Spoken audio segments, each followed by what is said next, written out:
So the thing that I think has been interesting lately, just to share a little behind the scenes here. Some alpha. So in deal sharing, sourcing, there's been a lot at the seed level of people sharing deals. And increasingly, I see people doing that with LPs. So I've been seeing that technique a lot in the same way that everyone's doing deal sharing, doing some LP sharing. What's up, everybody, and welcome to the newest episode of Demo Day, the podcast for entrepreneurs and venture capitalists, where we demystify the culture of joining one of the top accelerators, incubators, and VC funds from around the world. I'm your host, Sean Goldfountain, and on today's show, we'll be interviewing Minnie Ingersoll from TenOneTen Ventures and the host of the LA Venture podcast. Without further ado, let's get into Demo Day.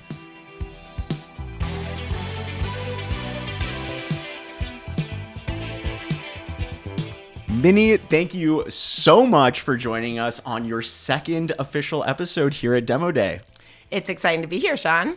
So for those of you at home, Minnie is the host of the LA Venture podcast. She is a partner and investor at TenOneTen Ventures, and we're just super happy to have you in the studio. I feel like whenever I'm out at an event, whether it's at Tech Week or Crosscut or the Upfront Summit or basically any of them, our paths cross. It's like instant. We both have a lot of energy, Sean. A lot of energy. And that was actually the first question I had for you, is around where your passion to stay on that networking drives comes from, because you've been in the industry now, and every time I see you, it's like, oh, there's Minnie and there's Minnie and there's Minnie. And I was curious if, you feel as though that is something that's natural to you, or something that you've had to essentially like build as a muscle over time.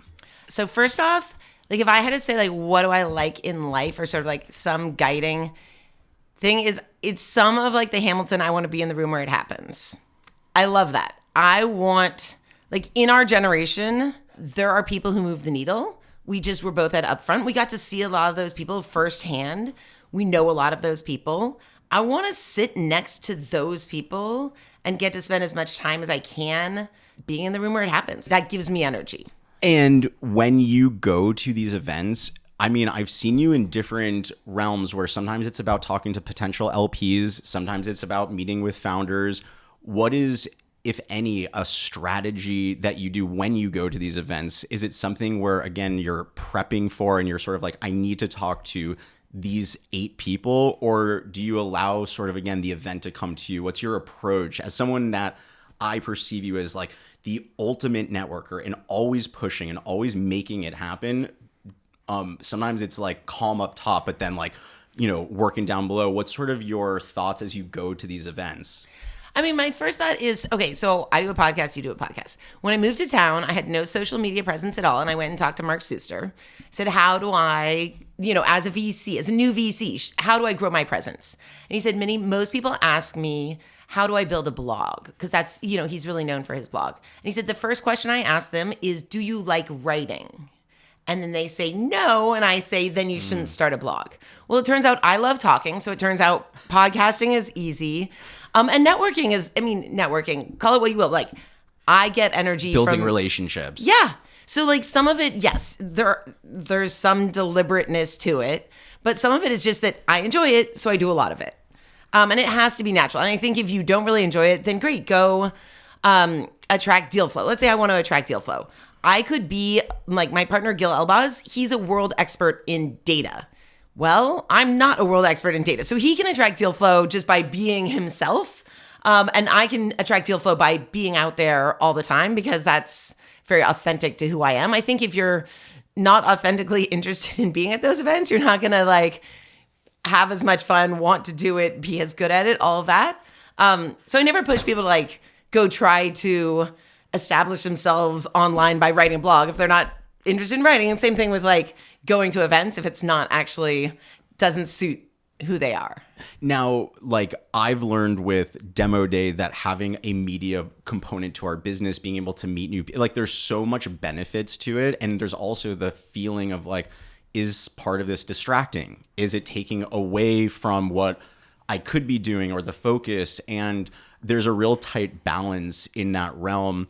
How have you found the balance for yourself in both like building media and getting your name out there and getting the brand out there, while also like living in the trenches and, you know, doing what you need to do for 10110 to keep growing? What's that balance been like for you? And almost like a follow-on question, how should founders be thinking about personal brand versus running their company? And, you know, it's like one of those things where you love to see it and you also recognize, yeah, but you're not then working on that part of your business. What's your thoughts on building both a media side to your, day to day while also just doing your normal work?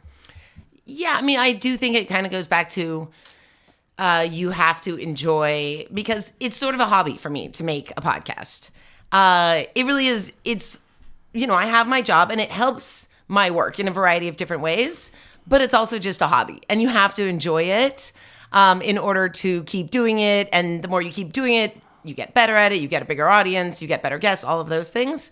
And I do think it is kind of different being a VC versus being a founder. There's probably cases where I can think of where it makes sense more for founders, but for a lot of founders, I still think that it's not about building a brand. It's about building a good business. It's about business fundamentals. And so more of the time, I think like establishing yourself as a brand, as a personality is kind of more of a VC thing. Still, I think, again, I only do B2B investing. So my founders are not trying to become influencers on social media. But I still think that like one of the mantras that I say over and over is the VC is not your customer. That's what I tell my founders. And what do you mean by that? What I mean is the VC, let's say your next round of funding is going to be your Series A or your Series B, and you think that VCs want to see that you have AI. Your customers maybe don't care whether or not you have AI in your vertical SaaS product. Maybe it's a tool, maybe it makes a ton of sense, but the point is the VC is not the one who's going to be generating revenue and making your business fundamentals work. Yeah. And so you can't be thinking, does a VC want me to A, have AI in my product, or B, have me be a big personality on TikTok or, on the social media channels? It's about what your customers care about. So yes, if it helps you have customers know about you, absolutely. And I think there's a lot of interesting content strategy. But fundamentally, I still think it comes down to, does it really directly accrue? Can you see the ROI from these efforts or those efforts? When it comes to the things that are getting you excited right now, you were talking about how like right now what's cool about having your podcast and running the podcast is like you kind of get to be your own listener. You get to, pick into different parts that you're most curious about. And so obviously, when you're in the B2B software, there's only so much excitement around. Oh, Sean, there's so much excitement. But in general, like, what are the areas, especially with your background at Shift, and like, there's like a lot of different, things that could kind of pull at you from an excitement. Like, what's exciting to you right now? And it could be like mainstream or just like personally, what's got you, super jazzed? Yeah, it's actually always the same for me. It's just people. Like I'm totally a people person, which is one of the reasons I'm a seed stage investor, because, at the later stages, you really have to be about, dissecting the business, the financial models. And it's always about finding amazing people. That's always the truth. And, I tend to think like the most amazing people tend to be working on cutting edge things and pushing the boundaries of what's possible. And a lot of times that can be in B2B applications. Like for me, changing industries, transforming industries is actually really exciting. And it's one of the bright spots in our country right now. Like I think sometimes I have depressing thoughts about like our education system, our government, our infrastructure, our housing, fill in the blank. And our entrepreneurship is still like absolutely booming in the United States. And so we're going to be able to transform things through entrepreneurship. So I find B2B exciting, and I find the people and their story and their intelligence sort of what? An opportunity for impact. Yeah. Although I have some friends who care so much about impact, and it's not that I don't care about like the opportunity for impact, but it is still to me my interest in spending 10 years of my life. Like, that's how I think about when I invest. I want to spend 10 years with this person. When it comes to investing in founders, like you've now got, how long has it been since you joined 10110? Like 6 years. 6 years. So, most, cycles could be 6 years, 8 years, 10 years of going through it.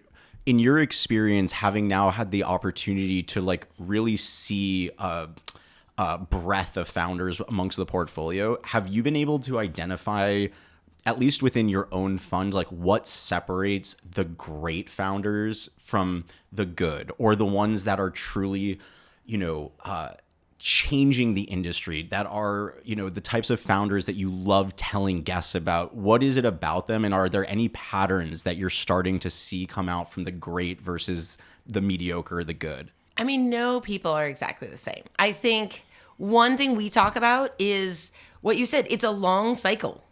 And we want people who, my partner Gil likes to say, yes, most startups fail. But if you can last 10 years, then you're less likely to have failed, because you've over 10 years, you've been able to build something. So there's a lasting element that's just, this is your life work. If you weren't doing this, you would still be doing this thing. And then like there's just so much, different things, different strings we pull on. So sometimes we talk about distance traveled. So sometimes you see people who've gone from, leaving a refugee camp fleeing Cambodia when they were 5 to move to Thailand to live in a refugee, and now they're at Harvard Business School. That's a more interesting story to me than, my dad went to Harvard Business School and now I'm there, right? So distance travel, I don't know if that's the best example, but... Does distance travel literally mean the distance travel, or is it a figurative sort of like seeing, like Mark Suster talks about, like the dots and the lines, that like every time he meets a founder, it's like a new opportunity for a dot to be on the plot, and he wants to see the connection of those lines over time tell that story. So when you say distance traveled, is it like literally they came from here? No, and I'm not like, it's not like, oh, you have to come from Cambodia. You could come from Inglewood. You must travel thousands of miles to be successful. From Inglewood to Santa Monica is still a big distance traveled in the sense of my story. Yeah. But it still kind of goes to you've done things in your life.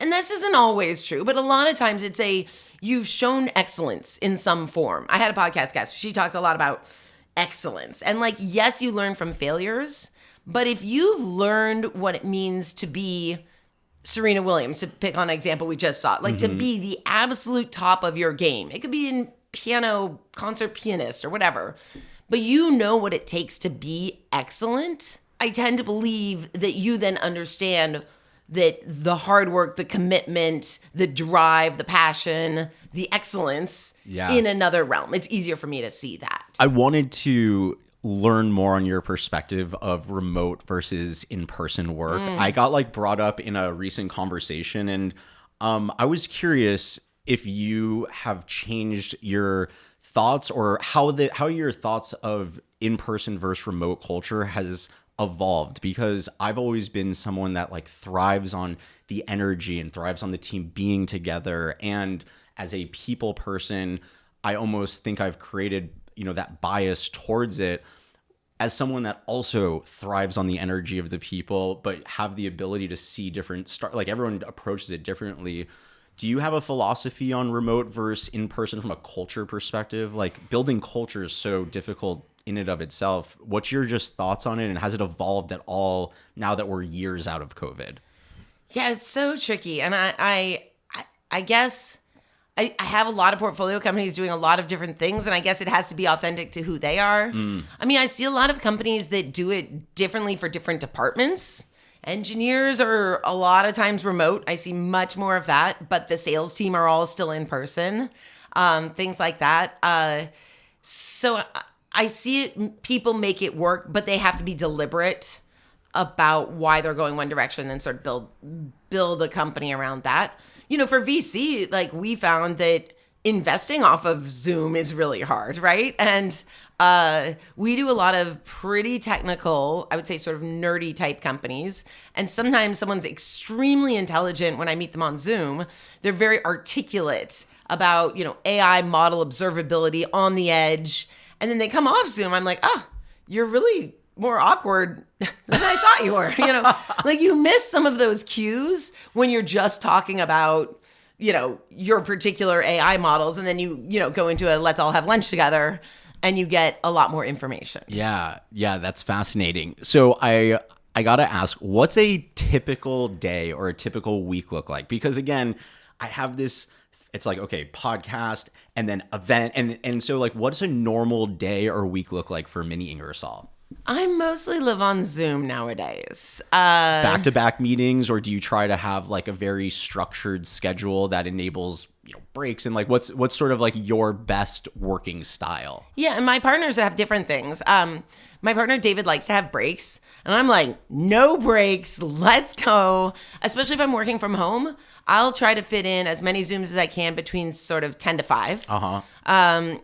I have dinner at 5:45, so there's a hard stop. Like I've got 3 little kids, so we finish at 5:45. But I feel like the time in the evenings is my time where I can actually get work done, and so I try to fill up my day as much as I can with Zoom. And I do a mix of talking to portfolio companies and talking to prospects and talking to LPs and talking to other people in the industry. One of the weird things about like having back-to-back Zooms all day that was a big change from being a founder to being a VC is how many of my meetings are first meetings. Like when I was operating, I had a team that I saw a lot of, and I'd see the same people over and over. And in VC, I spend so much time having first meetings with people who maybe I'll have a second meeting. Like let's say it's a prospective portfolio company. But it's just a weird way of living where you just get so used to having cold interactions. How do you think about maintaining, or how do you decide who to invest more into? Like when the frequency of meetings is happening so much, so do you have any framework for yourself, or is it come just more natural? Like how do you know how to, reinvest into these meetings when there's so many happening at the top of the funnel? Yeah, I mean now I'd say that I have a team, mostly one associate who does most of the top of the funnel. So it's nice because most of the meetings that come to me are reasonably well screened before I meet with them. But still, there's still a decide, do I take it to a partner meeting is usually the next step after me. So an associate will probably have met, usually there'll be a couple meetings in, so I can read the notes. I get some prep ahead of time, but then I have to decide: do I want to, as my own champion, like do I want to champion this deal and bring it to the partner meeting? Is it worth sort of one of our full team time slots? Yeah. And that's usually about just my own excitement for something. Like there's more of a gut, like, am I excited? I sleep on it. Am I then thinking about it the next day? That sort of thing. Like, does my excitement build or wane a bit on reflection? What are the deal breakers for you? So what are things that are almost non-negotiables when you're meeting a founder? So they've gone through the first pass, like clearly they're on your desk because of some, basic limitations as far as like getting in front of you. What are the things for you that are just non-negotiables? You need to see it in order for you to move forward and bring them and champion that startup. Usually there's someone else on my team who's sort of confirmed that the traction is correct, the valuation is correct, the market size is large.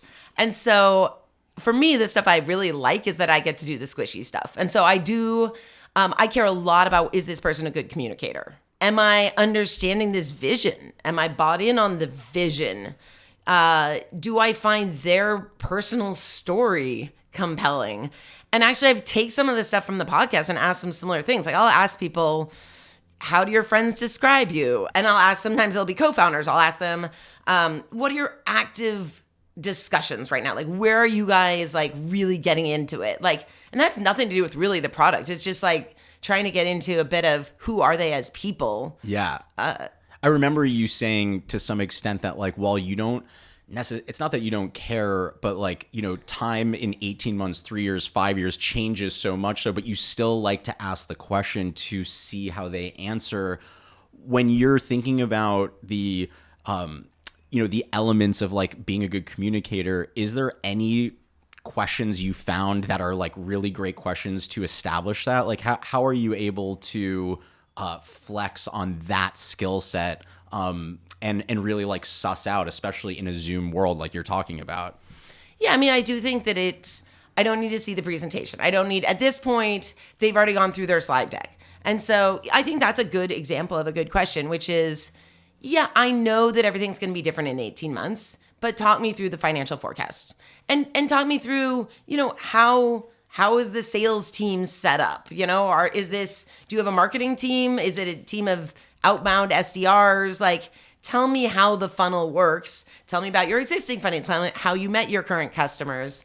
And so sometimes like just having something that's really about their business, but isn't like just the slide deck. From like when you started at TenOneTen to where you are now, with where things are with AI, with where things are just in general, have the fund's philosophy changed in who you invest in? Or do you feel like, it's really the same structure and it's just been getting better over time? How have you guys had to shift as like the market's been changing?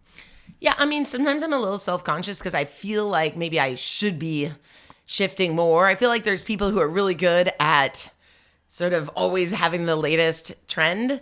But on the flip side, like sometimes my partner David talks a lot about like as a board member, our job is to like dampen the huge pendulum swings, both of the stress, but also of the world of the entrepreneur. So sometimes maybe I feel that same way when evaluating things.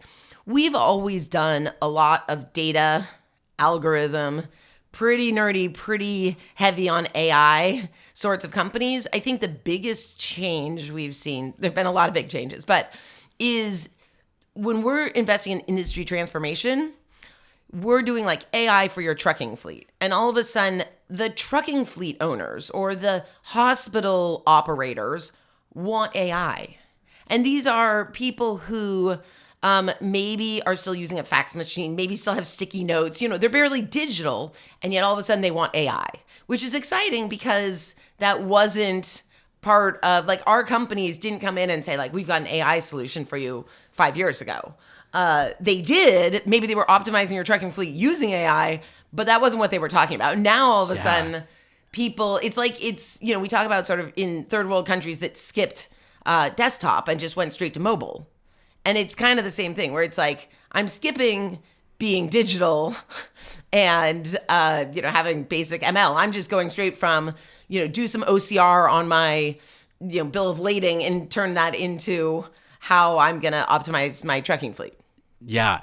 When it comes to communicating with founders, like obviously you're doing your updates and sometimes the calls are going great and the results are great and sometimes they're not. And especially in this last, 2 years, there have been a lot of companies that have had challenges.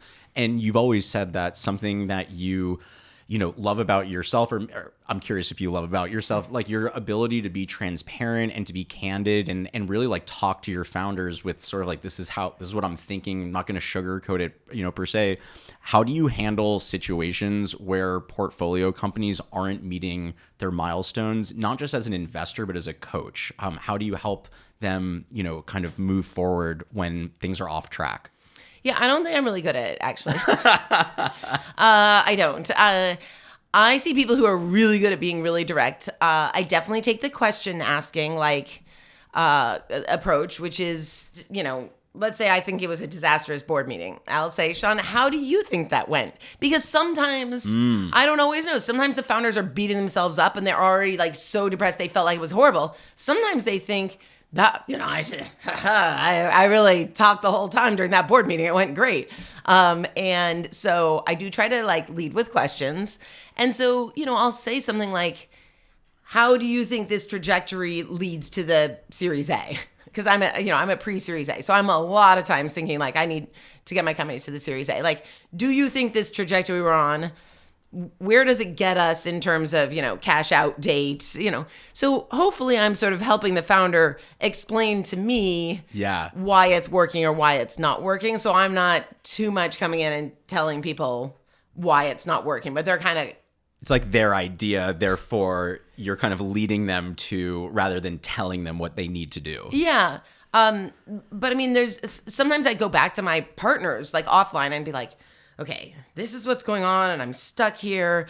And, my founder isn't seeing it the same way. And then usually it's David Waxman who says, go repeat what you just said and tell it directly to the founder. But like, I have to talk it through to realize, oh yeah, like my founder and we're not on the same page, but I'm not like a heat of the moment. Let me just get into it with the founder. I usually come back. Minnie, I want to change the conversation away from founders and startups and more in just to being a investor and for like up and coming VCs, like, because you've had the opportunity to be on the entrepreneurship and the sort of building of a business side. And now, you're in a fund, you're helping to grow that fund. And I think there's a lot of either associates or people coming out of school that someday want to maybe follow in that path. And so the first question I had is, how do you find and choose the right LPs? Is there a rhyme and a reason to what you're looking for? Have you found there to be any patterns in the LPs that are just like a great partner to you? And what's your just general thoughts on when you don't have a big network, finding your first LPs? Oh, interesting question. LPs. Yeah, I mean, it's like founders who say, what VC should I choose? And like a lot of founders don't have a ton of choice. And it's like the VC who gives you a good term sheet is the VC you should go work with. Like it's sometimes like, and hooray for all the people who have many, many options. But like, it's a hard fundraising time. So like the LP that gives you money right now is the great LP. So how do you do that is kind of your question. Totally. So first thing, like if you're a founder and you're raising money, I always say, make sure you're talking to the people who want to write the right size check, right? So, in the founder speak, you take the fund size and divide by 50. I think it's up on our website as like the thing that I realized. But, it's a fund wants to have 25 investments, let's say, in their fund, and they want to reserve 1-to-1 for reserves. So they're going to want to like take the fund size, divide by 50. That's the size check they want to write, right? Like as a rule of thumb. Same thing with when you're a VC and you're trying to raise from LPs. You need to make sure you're just talking to people who, if you're raising your first $30 million fund, $20 million fund, you're not going to be talking to the endowments who have, or the foundations that have, pension plans that have $100 billion, right? It's just a mismatch. So the thing that I think has been interesting lately, just to share a little behind the scenes here. Some alpha. Yeah.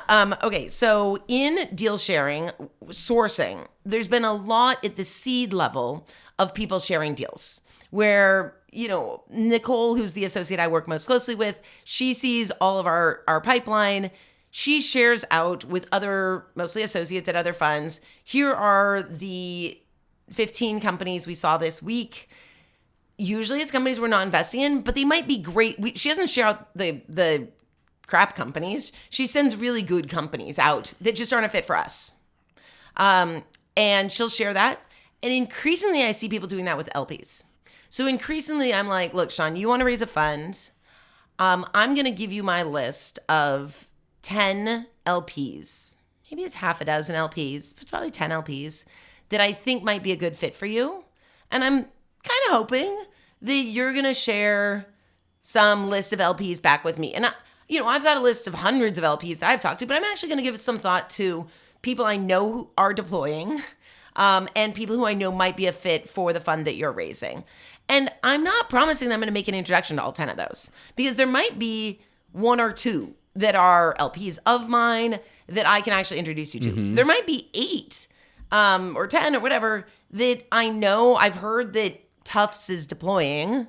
I met the lady in passing. She told me she's deploying, but she and I never really connected, or she ghosted me or something. I don't have a contact, but I'm going to share her LinkedIn with you.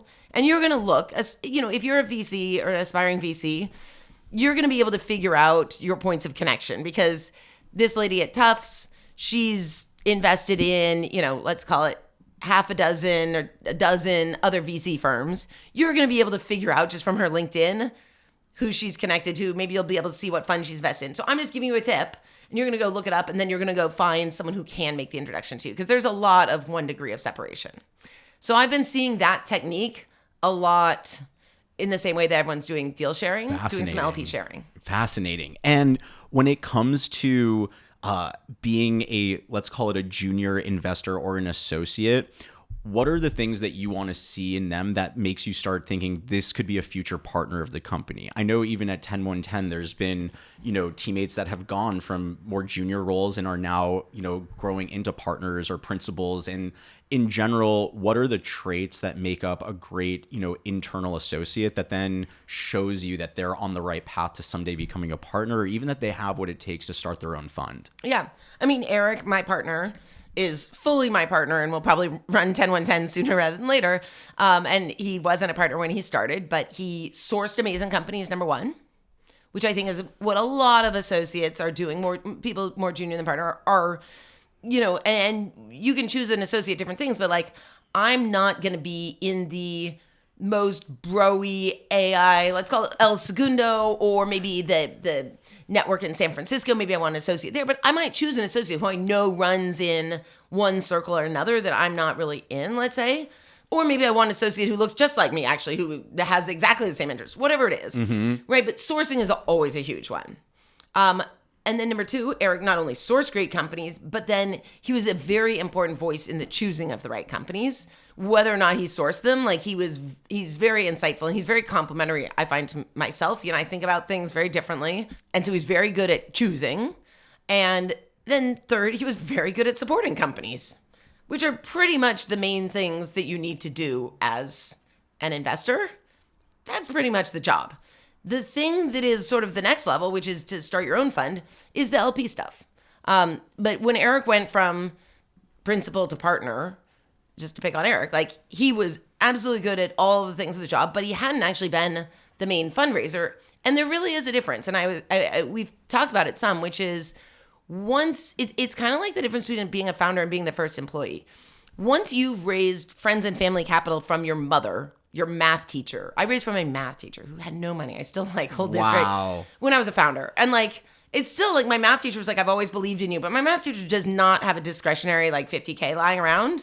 And you hold that very heavy in your heart of I'm going to return this capital. Right. And I think the same thing when you're the person who's interacting with your LPs, which is if I left, the LPs have a relationship with me. I'm not sure the firm would fall apart, but it would be really hard for a lot of our LPs if I left. Whereas Eric, as a new partner, didn't have those relationships. And I think it's the difference between being a first employee and being a founder, which is you've got the sort of the weight of the people who've given you capital. Not just that you've, said that you're going to return their money, but it's the relationship there that I think is sort of the level between kind of being a junior partner and running your own. Not even a junior. Eric is not a junior partner, by the way, but being a partner and starting your own firm. Yeah. Now, when it comes to the idea of building that deal flow, whether it's with LPs, whether it's with founders that you're trying to invest in, for some of the quote unquote up and coming VCs that maybe haven't had, they haven't been in the trenches for long enough to really go through that process, what is your advice for those to start to build that that group of people when they don't really have that to begin with? Maybe they came from one industry to another, or they've traveled a distance and this is a really new space for them. What's worked for you, and what advice do you have for other VCs that want to start to build out a better LP network, that want to be a source of deal flow? Is there been anything in particular that's especially worked for you that you feel like is something that could be applied to other people as well? Yeah, I mean, I do think founder deal flow and LP deal flow, they're just different networks, different tactics, different, different family office conferences to, when I want to go do a tech talk at SpaceX, I'm looking for founders. I'm not looking for LPs. Now, there is some overlap potentially there, but for the most part, I see those as different. And I do tend to think that earlier in your career, you actually have an advantage on the founder network. Few of my 50-year-old friends are starting companies than when I was 28 at Google. More of my friends were leaving Google when they were 30 to go start companies. And so I do think you have an advantage, actually, when you're a little younger in your career. You're closer. You can go to pitch night, hackathon, all that stuff, and be in that mix as a sourcer of companies. And I think it's not just like something to lean into. It's a true advantage. And I think different people can lean in different ways. So like, for example, we love the sort of intersection between the physical world and AI right now. We've really been leaning in. It's a huge thing in LA. Manufacturing, logistics, space. A lot of that is booming in LA. And so you might be a newer associate, let's say in VC, and you're coming out of SpaceX, lean into that community, right? Whereas, there might be an associate who has an amazing social media presence. My podcast has actually done great for me in terms of deal flow because I stay pretty top of mind with a lot of the other VCs in town, and I share a lot of deal flow with my peers. So there's some associates who maybe have a great network of peers, and they very deliberately cultivate that whole network of peers and do a ton of deal sharing with their peers. So I think it depends on who you are and what your current, what your current trajectory has led you to be. Because as I said, Gil leans into being Gil. Yeah. Whereas I have to go network. I have to go hustle. If you're already an industry expert, great, lean into that. And when it comes to raising a new fund, what are the most effective strategies that you've seen that have led to your continued growth? Because every fund, from my understanding, when you're a founder, you sort of have almost this like badge of honor if you've launched a company and you've grown it and then you had troubles and maybe you even had to shut it down, but then you triumphantly come back and you build the next thing. Whereas in VC, my understanding is that's like, if you lose your LP's money, like it is almost impossible to come back. And so, over time, what is the most effective strategies in, allowing you to both raise your future funds? And has there been anything you've seen over the last 6 years? I mean, I still think returning money is the number one thing. Mm-hmm. And if you've made people money and maybe it's been, maybe it's actually more it could be a track record of your angel investing when you put in $1,000 checks into, portfolio, into building your track record as an angel. It doesn't have to be big amounts of money. It doesn't necessarily have to be that you've, returned huge amounts of money to existing LPs. But I still think that's the biggest thing, right? And I think there's different strategies there, right? Like I see some people who really believe in taking money off the table early. And I would say too early, but it's actually sometimes effective. And that's a judgment, which is plenty of people who take 50%. Like if my money 10X's, good. Nice. That would be nice. Yeah, but if my money 10X's on a particular investment, that's not 10Xing my fund. That's just one investment.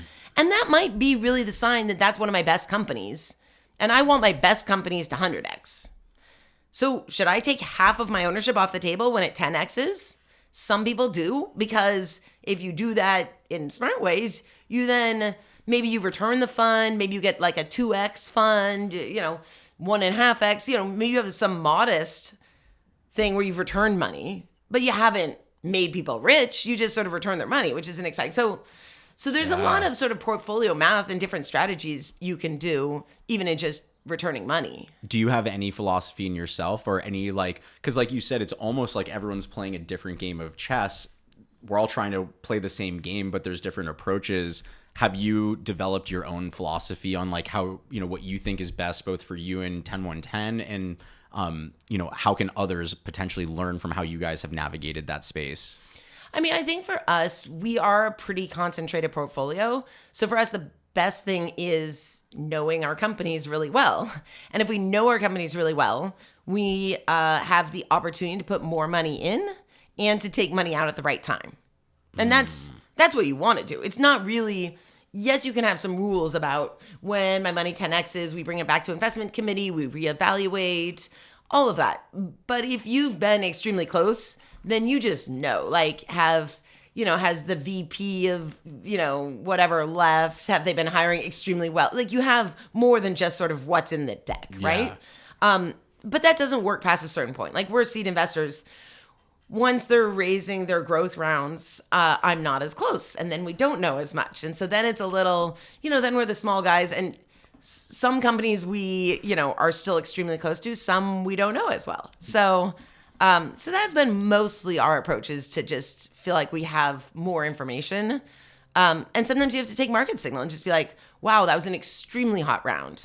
Like, I just watched them get 4 term sheets from 4 of the top growth stage investors. Maybe that's a sign I shouldn't be selling into this round. Got it. When it comes to the companies that you are investing in, most of the time you have to say no, right? It's if you could give money to every company, then you guys wouldn't be who you are. And so what lessons have you learned from deals that you've missed or having to say no? Is there been any learnings or any lessons from, other aspiring VCs can take? Because I think that you don't realize how often you have to say no to companies, that sometimes you end up missing the big opportunity. Has there ever been a moment like that where you felt like you missed out on something, and then that's led to a lesson that you've learned?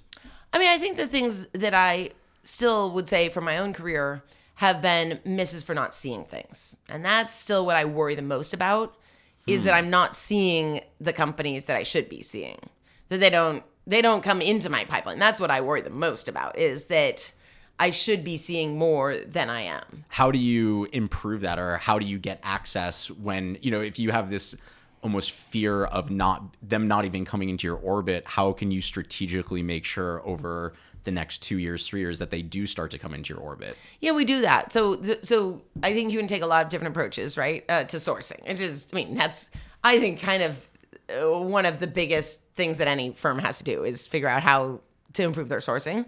And then also to say, well, within the ones that have come through my pipeline, how have I made the decisions? And usually when I'm on the fence, just to answer your first question, usually when I'm on the fence, it's spend more time. Which is the opposite, I think, of what I used to do as a founder. As a founder, you're just rewarded for making quick decisions. And you're trying to move as fast as you can and make decisions quickly. And I think as a VC, you're often rewarded actually for turning over another card. It's not move slow. It's just turn over another card, right? It's like let me get back on the Zoom. Let me meet another person on the team. Maybe I haven't met I've met the founders, but maybe I haven't met the next level of people. So it's do another thing. It helps just build or lose conviction either direction. That's a really good piece of advice. What are the most common mistakes that new fund managers make in managing the LP relationship? So okay, you started a media arm, you started to get LPs, you now have people giving you money. In your, point of view and your perspective, how can you maintain those relationships? What's the best way to keep your LPs tight so that in future rounds, they're coming back to you? Anything that you've done to make sure that you keep that network really close? It probably varies a lot from fund to fund. For us, we're seed-only investors. We don't have an opportunity fund. A lot of our LPs do care about co-invest and downstream opportunities. So we do a very good job, and we've sort of spent a lot of time productizing how we help our companies get financed, right? That's a big, companies can't run out of money. That's a basic premise of what we're doing. But it turns out it's a slightly different workflow, sharing deal flow with, let's call it Sand Hill Road, typical downstream investor, than it is with our LPs. So with our LPs, who some of them have invested in our fund, we've actually built up a lot of infrastructure for how we share. For the case of LPs, we call them the ones to watch. So ones to watch are, hey, we're telling you who's the best in our portfolio, who we think is the best in our portfolio now. They're not raising right now. But just our LPs are getting constant updates from us. And so they sort of know how we're thinking about the portfolio. And whereas, typical Sand Hill Road Series A, Series B investor is getting hey, here's the company's deck, and I know that the data room's ready. It's a more transactional thing than sort of here are ones to watch. And classifying all of our LPs in terms of what they're interested in. And some people want to meet every healthcare company once it gets to 5 million ARR, and they want to meet them 6 months before they're raising. So we've invested not just infrastructure as in sort of technology, Airtable type stuff, but also we have an operations partner who does that. And we talk about doing more with AI to actually smooth those workflows. I don't think we found a silver bullet yet. I was gonna ask, do Air, you Airtable still. with with Gil, with like with a Yeah. team that is so focused, how do you see AI playing a role in VC? I remember in one of your podcasts, I think Spencer was saying like maybe someday sorry, Spencer, I didn't mean to say it like that. Like maybe someday AI will like be the host of your podcast. And I remember there was almost a moment where you're like, wait a minute, slow. Like I like doing this. I don't think I just necessarily like what's the fun in just having that. But when you think about AI in the workplace at VC, how do you see it, making its way in? Has it made its way into your guys' workflow? And has there been any thoughts around what the future of investing looks like with some of these agentic AIs like as part of the flow? Yeah. I mean, you could see it in sourcing, in choosing, and in supporting. You can kind of see it in all of those things. Like we've been talking about just how do you track your portfolio performance, right? And actually it's we've got 90 plus portfolio companies at this point, and they all report their numbers slightly differently. You've got ARR, you've got trailing 12-month revenue, you've got, revenue that isn't recurring, like whatever it is, right? And so right now, basically, our operations partner takes your deck, parses it. Mm-hmm. You could imagine so many more sophisticated things than having a person read through a deck. Both in terms of you could have an AI read through a deck and populate it, and flag for you which companies growth rate have slowed, growth rates have sped up, many more levels deeper in terms of actually digging into customers, customer engagement, customer churn, all of those sorts of things that are currently fairly manual. Do you envision that AI is going to completely replace certain parts? Like I know that it can be utilized in all of those different aspects. Do you see like a shrinking of traditional VC funds? Like, do you see Sequoia and, like, do you see it contracting down, or do you think that it will continue to evolve? And how do you see it kind of playing a role in some of these like larger downstream funds? I don't see yet the killer use case that replaces VC in like making funds smaller. But I'm very open to it. Like, we like to look at those tools. I just haven't seen it. Yeah. What do you think is needed, or what do you think is going to be that sort of like linchpin of kind of making that sort of hop, if ever? I mean, I think you'll see it improve workflows as a starting point, right? You'll start to see it just way more in the sourcing and in the supporting and the tracking and all of that. And I think once you get into workflows, you can start to see where it sort of closes the circle on not just augmenting the workflow, but like finishing the task. Yeah. But I think there's steps to get there. Yeah. I thought Spencer had a really unique perspective on how many parts of the workflow eventually could potentially be taken over by those agents. Are there any brands or startups right now that you're working with that you feel like are really at the cutting edge of that, or any startups right now in the TenOneTen portfolio that deserve a special shout out for what they're up to? We have a whole lot of companies. We have technologies that we get excited about. And so we've been on I think I told you, like, AI in the physical world has been very exciting for us. And just that proliferation of sort of what AI is able to perceive and then act on. We've got a lot in computer vision, but a lot in IoT, a lot of just like how much is connected, like what is the connected world and how do you receive that data back? And then how do you sort of close loop in the physical world? So that's been super exciting for us lately. I mean, we've got computer vision in freight trucking yards, but also in forestry, in grocery checkout. You probably see these now at like LAX. We see them everywhere. It's a company called MashGen that's very exciting. And it's just like, I studied computer science a long time ago, and the basic question was like, hot dog, not hot dog. And that's basically, no, that was the thing. And now that's pretty much what MashGen does. It's like, that's a hot dog, that's a banana. And it just works. And you don't need to type in codes, and computers can just do a lot of the sort of the manual stuff that you don't want to have to do. Minnie, outside of business and VC and startups, what are you just most excited about on a personal note? Do you have anything this year or anything that you're looking, forward to that, you're just stoked about? I've been playing a lot of tennis, Sean. There you go. I'm really into it right now. I really like things that I can improve on. So I am just like crushing it in like the middle-aged lady tennis circuit right now. It's been really fun. Awesome. Well, Minnie, thank you so much for joining us today on Demo Day. I appreciate you coming back into the studio.